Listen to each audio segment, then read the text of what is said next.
Deus está dizendo aqui para alguém, sabe por que você está ansiosa? Sabe por que seu cabelo está caindo? Sabe por que a gastrite nervosa está atacando? Sabe por que as doenças psicossomáticas estão flagelando a sua alma? Não é porque está faltando hormônio nem substância no teu corpo, não. Está tomando vitamina, está com a terapia em dia. Mas por que não está reagindo? Aí a gente olha para isso aqui. É porque você está querendo dar um jeito de fazer cumprir as promessas que só Deus pode realizar. Mas nesta noite ele já começou a responder. E ele está dizendo aqui para quem tem ouvidos ouvir. Faz o que a gente combinou. Eu ouvi. Agora ele vai submeter H a uma decisão que só ela pode tomar. Presta atenção. As direções para a sua vida, Deus vai liberar hoje pela sua palavra nesse altar. Mas é você que escolhe se vai tomar ou não. A direção vem de Deus, mas a decisão é sua. Fala rasgado que é para todo mundo entender. Porque ela é uma senhorinha bem envelhecida e entretecida. Quando Sara se vê na realização de amamentar seu filho Isaac, nós estamos falando de alguém que não amamenta aqui não, amamenta aqui, de tanta idade que tem. Tu entendeu, né? Então, quando ela constata a realidade da sua circunstância, ela fica tão alegre pelo cumprimento da promessa em casa, no dia do desmamamento daquela celebração. Ouça isso. Ela está extremamente feliz, porém tem uma pendência na casa. Olha para quem está do teu lado e diga: Deus vai resolver as pendências da casa. Prega para ele ou para ela e diga assim: Deus vai terminar. Grita aí, diga: terminar o que você começou, mas não sabe como encerrar. Tem coisa que a gente só começa, mas não sabe como dar o desfecho. Aonde isso se manifesta? Presta atenção. Quando Sara já tinha a promessa, mas não sabia como ia cumprir, e por ela ainda não conhecer como Deus trabalhava, ela teve uma ideia. Ela pensou: eu vou pegar a H, que é a minha serva, da minha confiança. No capítulo 16 do livro do Gênesis, quando Sara introduz H na cama do seu marido Abraão, você vai ver Sara chamando H de serva. Dentro do contexto e da tradução, ou do hebraico ou do aramaico, o contexto que representa o chamamento, ou seja, a forma como Sara se dirige a H, não é escrava, é serva. Capítulo 16. Ela diz assim: Abraão, deita com a minha serva H, para que dela possa nascer o filho que Deus nos deu. Ela está tentando ajudar Deus. É um equívoco que a gente comete. Qual, Camila? Tentar fazer cumprir as coisas que Deus promete. Olha para mim. Não é da tua responsabilidade fazer cumprir o que Deus promete. Quando Deus te faz uma promessa, é da responsabilidade dele o cumprimento da promessa. Então você não precisa inventar nada. É só você ficar no plano que Deus combinou com você. Por exemplo, Deus aparece para Abraão no capítulo 19, se não me engano, e diz assim para ele: Abraão, anda na minha presença e ser perfeito. Isso logo depois dele ter deitado com H, pedido de Sara. O que isso significa? A grosso modo, sabe o que Deus está dizendo? Abraão, você não precisa inventar nada. Só faz o que a gente combinou. Deus está dizendo aqui para alguém, sabe por que você está ansiosa? Sabe por que seu cabelo está caindo? Sabe por que a gastrite nervosa está atacando? Sabe por que as doenças psicossomáticas estão flagelando a sua alma? Não é porque está faltando hormônio nem substância no teu corpo, não. Está tomando vitamina, está com a terapia em dia. Mas por que não está reagindo? Aí a gente olha para isso aqui. É porque você está querendo dar um jeito de fazer cumprir as promessas que só Deus pode realizar. Mas nesta noite ele já começou a responder. E ele está dizendo aqui para quem tem ouvidos ouvir: faz o que a gente combinou. O que, Camila? Espera! Espera! Só que ela não esperou. E no cumprimento dessa ideia que ela teve, ela vai introduzir H. Qual é o nome da moça? Qual é o nome da moça? Vai introduzir H na cama de Abraão, para que dele nasça o filho da promessa. H vai gerar. Mas H não se sentia preparada para gerar. Não um filho de quem tem uma promessa tão grande quanto Abraão. E Sara, apesar de ter dado a ideia, também não se sentia pronta para ver H gerar. Tem gente na nossa vida que a gente torce muito, torce, até ver que essa pessoa cresceu mais do que a gente. E então a gente percebe que não estava preparado para ver ela ficar tão melhor do que a gente. Guardadas as devidas proporções, é quase que o que está acontecendo. Porém, o que na verdade vai acontecer é que H, por não estar preparada para viver uma autoridade tão grande na sua vida, vai começar a desmerecer Sara. Só que Sara pode não gerar, mas ainda é a senhora da casa. E o texto diz que Sara não pode expulsar Agar de dentro da sua casa. Por quê? Porque agora ela carrega uma semente de Abraão. Ideia que foi dada por ela. Agora presta atenção.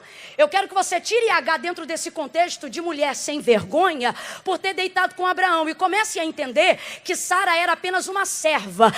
Agar era apenas uma serva. Tanto é que Sara chegou para Abraão e disse o quê? Deita com a minha. E dela nascerá o nosso filho. Então, para Sara, Agar é serva da confiança dela. Ela não introduziria na cama do marido, dentro daquele contexto, alguém que ela não sentisse que tinha confiança nessa pessoa. Só que depois que Agar começa a gerar, ela não está preparada para aquilo, começa a se achar. E ela começa como se vaidosa pela barriga a espizinhar a senhora. Mas a senhora, que é a Sara, não vai admitir. Não pode mandar ela embora, mas vai fazer o que mulher sabe fazer muito bem quando está com raiva. Não deve, mas faz o quê? Matar na unha. Sara não fala, mas olha. Sara não manda embora, mas não celebra a presença. Sara não despede, mas também não dá paz em casa. É quando você precisa se submeter a contextos aonde você abriu a margem para algo que você pensava que estava no seu controle e de repente você percebe que não tem mais o controle sobre essas pessoas, não tem controle sobre essa família, não tem controle sobre as tragédias que aconteceram na sua casa, não tem controle sobre o desdobramento das escolhas que você fez e você não sabia que elas iam dar desdobramentos tão terríveis quanto esse. Resultado, Sara espizinha tanto Agar, que tem um dia que ela não aguenta o nível de humilhação a qual ela é submetida por Sara. O texto diz que ela sai de casa errante, sem saber para onde vai, buchuda, barriguda, grávida de Abraão no meio de um sol escaldante, vai parar no meio de um deserto, fugida. Olha para alguém aí agora e diga: ela fugiu. Ela fugiu. Olha para cá. Perdão, ela fugiu por motivos nobres. Em que sentido? Ela não aguentou a humilhação. Sabe o que a Agar está provando? Que ela não depende da fortuna de Abraão e nem está disponível a ser tão humilhada por causa de teto e comida. Há nela brio, há nela orgulho, há nela um nível de dignidade que faz ela perceber quando uma coisa fica insuportável. E num ato de devaneio sai ela então de casa. Preste atenção. Vai parar nesse deserto, anda, sol escaldante, grávida. E então ela pensa: eu vou morrer. Por quê? Ela para no meio de um deserto. Mas segure aí, senhoras e senhores. Isso não é Gênesis 21, isso ainda é Gênesis 16. O primeiro deserto que Agar conheceu chamava-se Sur. Qual é o nome do deserto? Sur. E sabe o que significa Sur? Muro. Muro. Agar foi parar num deserto cujo significado do seu nome é muro. E quando ela chega no deserto de Sur, ela acha que vai morrer. É ali então que o Deus de Abraão aparece para Agar. E então ela vai dizer: eu vi o Deus que me vê. Sabe o que ela está entendendo? Presta atenção. Ela era egípcia, mas vai mencionar essa palavra no hebraico. Porque ela reconhece que quem está diante dela é alguém que ela via frequentar a casa de Abraão. Quem está me acompanhando, diga amém. Então ela é egípcia e está desesperada, mas ela percebe que a presença daquele anjo manifesta o Deus que cumpre promessas na casa de Abraão. Ao invés de olhar para ele e dizer Deus de Abraão, ela reconhece e diz: hoje eu vi o Deus que me vê. Sabe o que ela está dizendo? Hoje eu entendi que o Deus de Abraão também sabe quem eu sou. Rapaz, isso é muito sério. Às vezes a gente foge numa tentativa desesperada de sair do lugar que nos aperta, que nos humilha, que nos afronta, sair do círculo de pessoas, seja no trabalho, seja na família, seja em alguns ambientes na igreja, porque nós somos seres humanos, e numa tentativa desesperada de sumir e de sair daquele contexto, a gente percebe que o Deus que cuidava da gente, naquele contexto, vai buscar a gente lá, vai buscar a gente na nossa fuga. Por quê? Oh, aleluia! Ela diz: eu vi o Deus que me vê. Aí olha o que ele diz para ela. O nome do menino, já deu a ultrassonografia, vai ser menino. O nome do menino vai ser Ismael. Sabe por quê? Ele diz: porque o Senhor ouve. Não, você não está entendendo, eu vou te explicar. Quando ela diz assim, ó, eu, Roy, eu vi o Deus que me vê, ela está dizendo, agora eu vejo que Deus me vê. Mas quando ele responde essa conclamação que ela faz, dizendo o nome do menino será Ismael, sabe o que ele está dizendo para ela? Eu não apenas vejo, eu também. Oh, meu Deus. O que ele está dizendo para ela é, H, eu não só vejo, eu também. E diferente de tudo que você já ouviu sobre testemunhas, Deus não é testemunha passiva de nenhuma circunstância. O que é isso? Tem gente que vê, mas não pode falar o que viu. Tem gente que ouve, mas não pode contar o que ouviu. Deus está dizendo, quando eu vejo e eu ouço, eu considero o que eu vou fazer em cima do que eu vi, do que eu ouvi. Agora ele vai submeter H a uma decisão que só ela pode tomar. Presta atenção. As direções para a sua vida, Deus vai liberar hoje pela sua palavra nesse altar. Mas é você que escolhe se vai tomar ou não. A direção vem de Deus, mas a decisão é sua. Qual é a direção de Deus para H? Ele diz assim para ela, H, volta e humilha-te debaixo da mão da tua senhora. Sabe o que ele está dizendo para ela? Volta de onde você fugiu. Mas eu vou voltar para ser humilhada? Vai. Mas por que tem que voltar? Quem ainda está comigo, diga amém. Lá atrás, quem ainda está comigo, diga amém. Amém. Por que tem que voltar? Porque o nome do deserto é Sur. O texto diz que a água acabou para ela ali e ela não tinha mais direção para ir para frente. Então preste atenção, o nome do deserto é muro. Vem comigo, igreja, o nome do deserto é? O nome do deserto é? Ou ela perece diante do muro, ou ela volta para inaugurar um novo ciclo e viver uma nova história. O que isso significa para mim e para você? Por mais humilhado que você tenha sido, Deus não vai dar guarida na tua fuga. O que isso significa? Significa que quando você sair do lugar da sua humilhação, você não vai sair fugida pela porta dos fundos. Você vai sair despedida. Isso altera a conotação de dignidade que uma pessoa carrega. Agora, tem pessoas que preferem dar de cara no muro. Bater com o ministério no muro.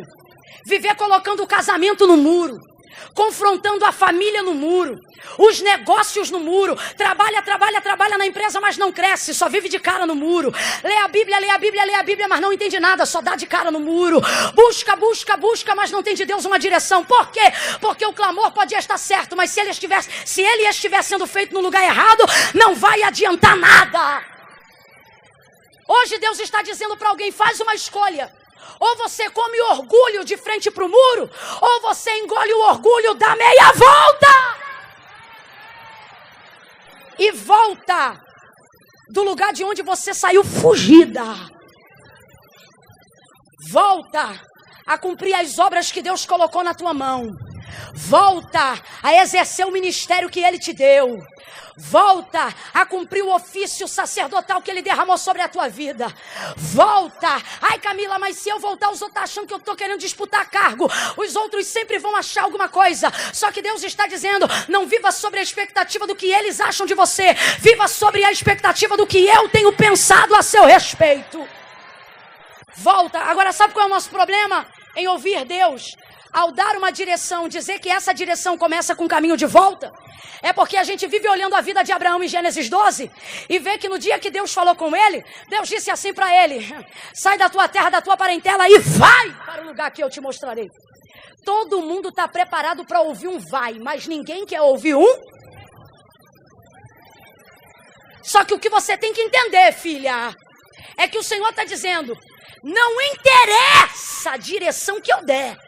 Se eu estou dizendo vai, ou se eu estou dizendo volta. O que importa é que você tem de mim uma direção. Então presta atenção. Quando a direção é de Deus, até voltando você avança. Quando a direção é de Deus, até voltando você cresce. Quando a direção é de Deus, até voltando você rompe. Quando a direção é de Deus, até voltando você supera. Quando a direção é de Deus, a obediência corrige tudo. Você diz, mas vou voltar para ser humilhado? Vou voltar para ouvir conversa fiada? Eu vou falar rasgado. Tem gente aqui que visitou casas dentro da família e disse no dia da ira, eu não piso aqui nunca mais. Deus está dizendo, falou cedo demais. Porque você é a peça que eu vou usar para consertar essa família. Volta! Volta! Volta! H agora volta. Por quê, gente? Porque voltar não é derrota, é direção. O que H precisa se concentrar agora é que não importa se é para frente ou para trás, ela está debaixo de uma direção.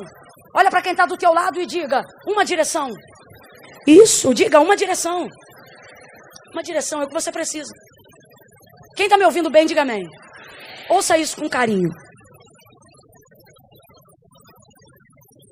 O carro que você dirige, ou que você vai dirigir, eu profetizo, Senhor, carteira de habilitação. E profetizo que o Deus que dá a carteira também vai dar o carro. E já que é pela fé, eu declaro que vai ser 0. Aleluia. Mas vamos lá. Carro que você tem, que você dirige, ele sobrevive com apenas uma marcha? Não. Não dá para você rodar com um carro que só tem uma marcha. Ah, Camila, mas o meu é automático. Você pode ter certeza que ele tem de 5 a 6. Só que ele muda sozinho. Mas as marchas estão todas lá. Preste atenção. Em momentos difíceis, de humilhação, onde a gente vê tudo deteriorar e pede de Deus uma direção, o que você quer é um Deus que se levante e diga, eu vou te honrar. Não é um Deus que diz, volta e se humilha. Só que toda a palavra de Deus é digna de toda aceitação. Ela não volta vazia, antes ela vai e faz aquilo que lhe apraz. Então não importa se é para ir ou se é para voltar, se é de Deus, é bom cumprir. Volta para o exemplo do carro. Só quem dirige agora, ou já viu alguém dirigir, entende? Vai conseguir responder. Você consegue subir uma ladeira, uma rampa íngreme com o carro de terceira? Consegue subir de segunda? Se ela for íngreme, você só sobe de? Agora deixa eu te mostrar uma coisa. A marcha primeira, ela é a marcha de maior força. Sim ou não? Mais ou menos, vai ouvindo. Ela tem muita força. Ela ajuda você a subir as rampas íngremes. Só que ela consegue correr? Não. O giro do motor começa a gritar. Porque ela tem força.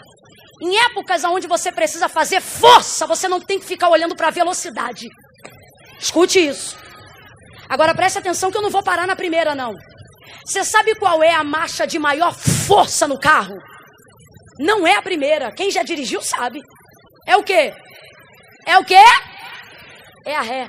Se o morro for íngreme mesmo, papai tinha um Fusquinha, 86.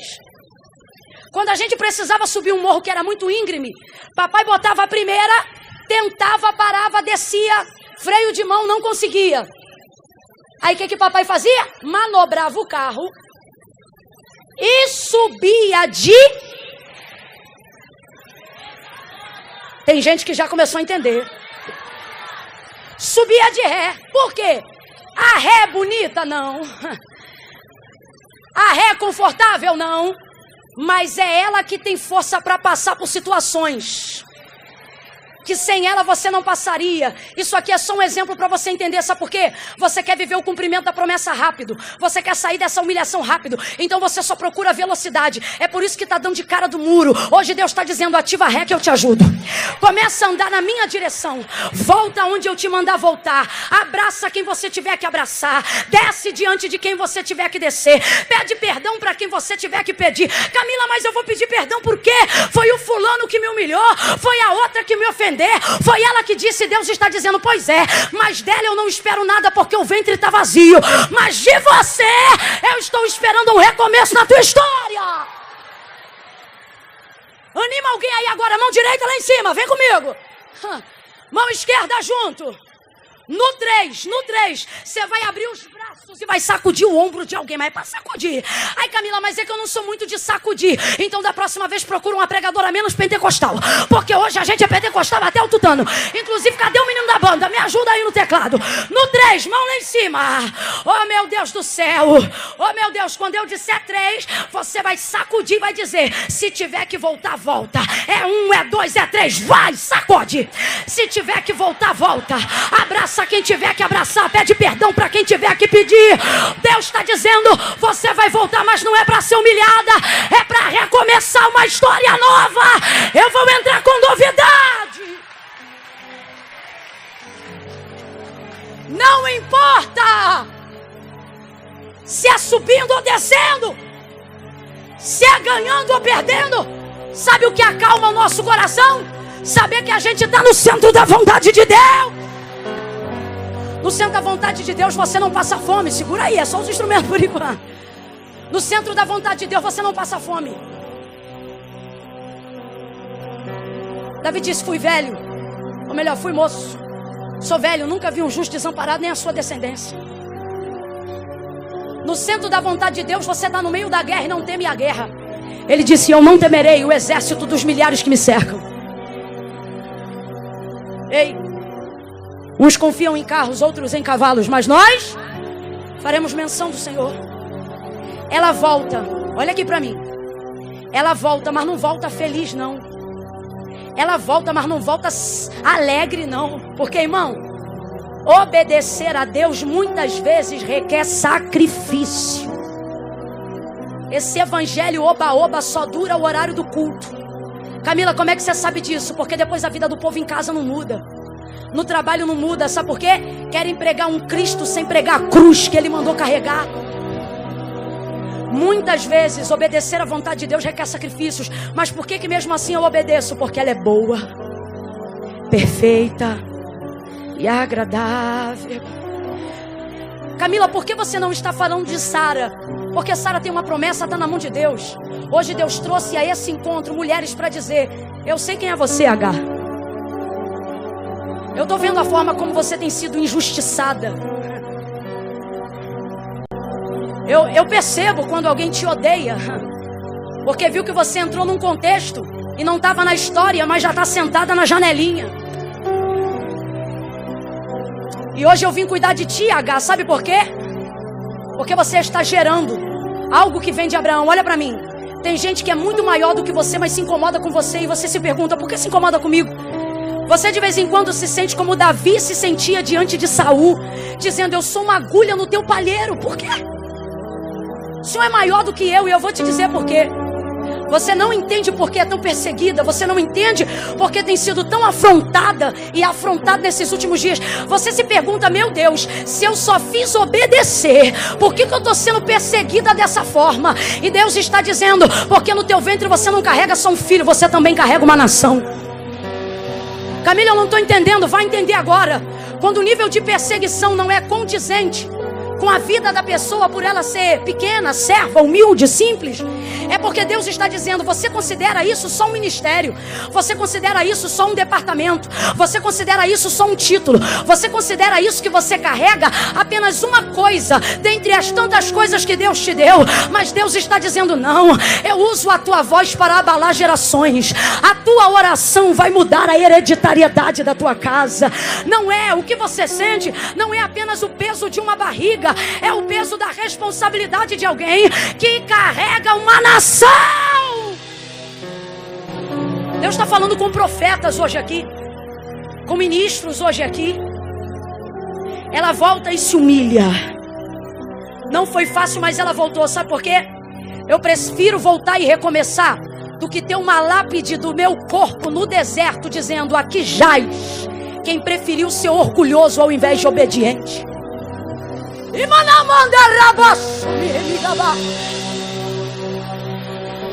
Eu prefiro voltar, mesmo que eu tenha que sacrificar orgulho, brio, vaidade,